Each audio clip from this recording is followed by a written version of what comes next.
Captain Marvel is being set up as the most powerful hero in the entire Marvel Cinematic Universe. And as hard as that is to believe, it could actually be true. From what we know so far, Brie Larson will play the Carol Danvers incarnation of the character. First introduced in 1968, she's part human fighter pilot, part Kree warrior, incredibly strong, and possesses the power to absorb and control the energy from stars. This means she can do this. It's a photon blast. This. And this.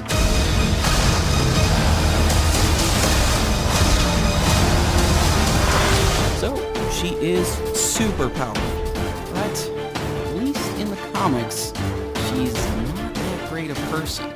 And with that in mind, welcome to Out of Frame.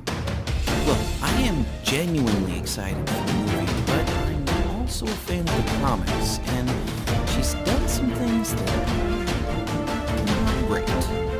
There's way too much history to cover everything, but I'd like to focus on two specific storylines. Civil War, on which the Captain America movie was loosely based, and Civil War II, which hasn't yet made its way onto the big screen. In Civil War, the first one, the plot follows a similar line to what we saw in the movie. After an alien attack, a Hulk rampage, and a botched rescue attempt, resulting in a number of innocent lives lost, the government passes the Superhuman Registration Act. The bill requires all superpowered individuals to reveal their secret identities and become registered employees of the federal government. We covered why this is a very bad idea at length in our episode on Captain America: Civil War. But in the comic version, Captain Marvel sides with Iron Man against Captain America and plays a pivotal role as not only a supporter of registration, but also as one of the law's primary enforcers. It's ultimately Captain America who puts an end to the fighting by surrendering with the explicit hope that no one else gets hurt. But in the end, a ton of characters died, cities were destroyed, Tony Stark became director of S.H.I.E.L.D., further expanding his own power, and Captain America is apparently assassinated. Don't worry, nobody stays dead in the comics. But we're talking about Carol Danvers. And as far as she's concerned, that's nothing compared to what happens next, because Civil War II is centered almost entirely around Captain Marvel. Following the events of the first series, Danvers is now commander of Alpha Flight, which has the mission of protecting Earth from alien threats. One day, an Inhuman kid named Ulysses Kane gains his powers and starts having visions of a horrific future involving a Celestial attacking the planet. A few weeks later, his vision becomes a reality. Fortunately, with a warning from the Inhumans, the combined efforts of all of Earth's mightiest heroes prevents total catastrophe. After things calm down, Ulysses is revealed to be the source of the information that saved billions of lives. This kid is essentially a one-man version of the clairvoyant triplets in Minority Report, or so it appears. Moments later, during his first meeting with Captain Marvel, Ulysses has another vision. This time, he sees Thanos returning to Earth. That's when Captain Marvel starts to become obsessed with exploiting Ulysses' powers to prevent future disasters. Meanwhile, Tony Stark is, I think, a little uncharacteristically skeptical. He and some of the other Avengers attempt to help Ulysses learn more about his power, and they discover that it's not any kind of guaranteed fate that Ulysses sees, but rather various probabilities about the future. In short, there's actually no way to know if his visions will come true, but his visions reflect one possible outcome. Captain Marvel doesn't care about probability. If we believe there's even a 1% chance that he is our enemy, we have to take it as an absolute certainty. Tony asks her the critical question. What if Ulysses tells us you are a danger to our future? Do we stop you before you do your voodoo that you're going to do, even though maybe you don't even know you are going to do it? This sets up the real problem with Captain Marvel that I want to talk about. Her complete certainty of her own righteousness and the utter disregard for the very concept of due process that certainty creates. But before we get to that, let's go back to the story. Remember Ulysses' vision of Thanos returning to Earth? Well, just like his other premonitions, it proves to be correct 3 weeks later. Thanos does return to Earth. And in spite of Tony's warning not to blindly trust Ulysses' abilities, Captain Marvel organizes a team to meet Thanos where he's supposed to arrive and confronts him. Unfortunately, in the ensuing battle, Thanos brutally kills War Machine, who Carol has actually been dating, and nearly kills her close friend, She-Hulk. Tony believes that her decision to attack Thanos created the very future Ulysses predicted, and blames her for the death of his best friend. But Danvers is now completely convinced that Ulysses' prophecies are reliable, and this reignites tension between factions of heroes. Stark kidnaps Ulysses, Captain Marvel attacks Stark, Ulysses has more visions, including one where the Hulk kills everyone, so Captain Marvel confronts Bruce Banner, Hawkeye kills Bruce Banner. No, really, that happens. Eventually, everything comes to a head when Ulysses predicts that Miles Morales will kill Captain America. For the 2 of you who didn't see Into the Spider-Verse, Miles Morales is just a kid. And Captain Marvel wants to arrest him for a crime he hasn't yet committed and may never commit. This brings us back to the problem. Carol Danvers is consistently willing to toss aside every legal and ethical standard of due process, including its most basic foundation, the presumption of innocence, in her quest for security. She's prepared to imprison or even kill people who have not actually done anything wrong, with the hope of preventing them from maybe doing something wrong in the future. Captain Marvel repeatedly demonstrates that she doesn't have much respect for people as individuals. Their rights don't matter. Fortunately, Steve Rogers once again puts an end to Carol's tyrannical behavior, and in what I would argue is the only genuinely heroic moment of the whole story, chooses to treat a scared, innocent boy with kindness and respect, instead of treating him like a criminal, even though doing so could cost him his life.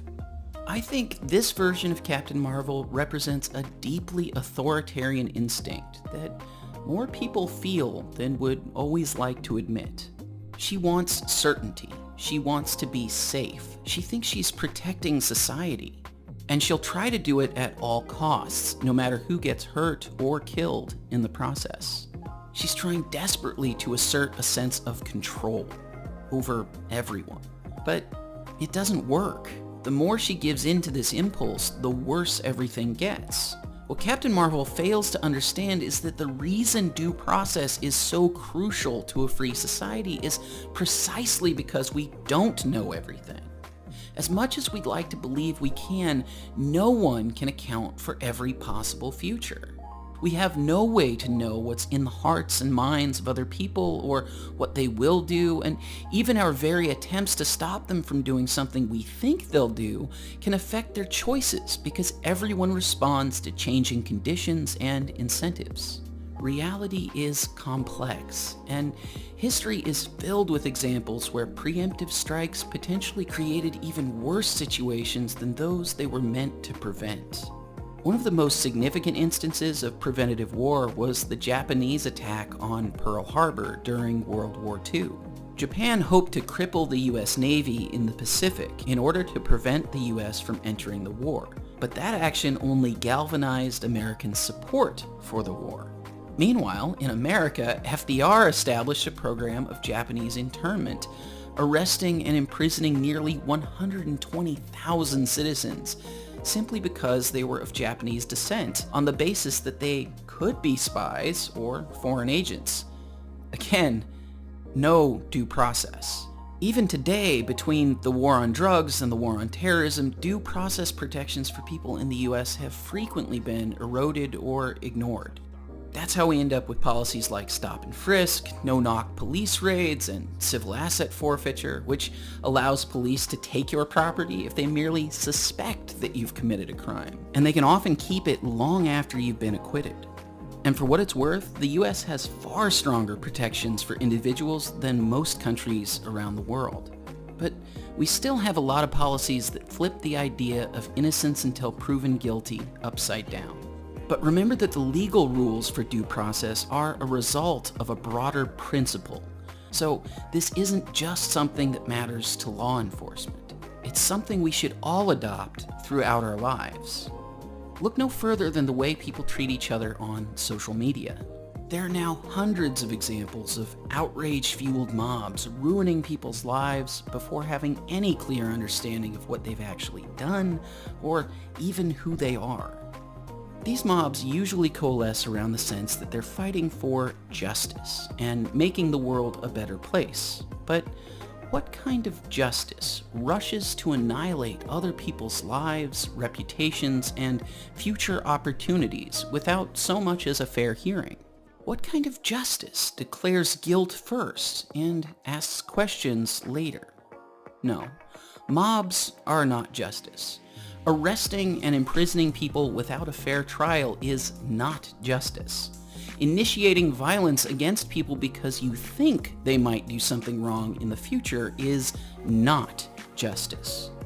The idea that all individuals deserve a chance to defend themselves in an impartial hearing, whether in a court of law or just the court of public opinion, is something that truly separates a free and healthy society from an authoritarian dystopia that none of us wants to live in.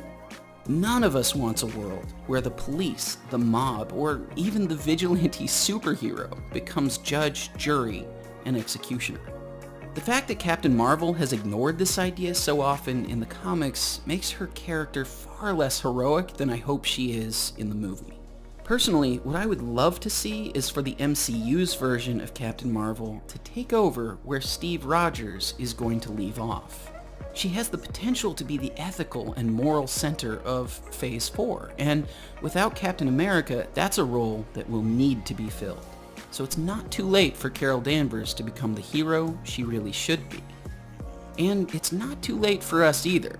With a little humility and respect for the lives and rights of other people, our society can reclaim one of its most important ethical and legal principles: innocent until proven guilty. Hey everybody, thanks for watching this episode of Out of Frame. If you're interested in learning more about Fee's perspective on maintaining the legal and ethical principles of a free society, we have a ton of articles and ebooks on the subject, plus we host seminars and events all over the US throughout the year, including our flagship conference, FeeCon. FeeCon is an awesome 3-day experience featuring inspiring speakers on topics like economics, political philosophy, public policy, entrepreneurship, and creativity. You can learn more about the conference and register to attend at feecon.org. Hope to see you there. And please, don't forget to check out fee.org/shows for all the other content we're producing each week, and go ahead and like and subscribe to @FeeOnline on YouTube, Facebook, Twitter, and Instagram. See you next time.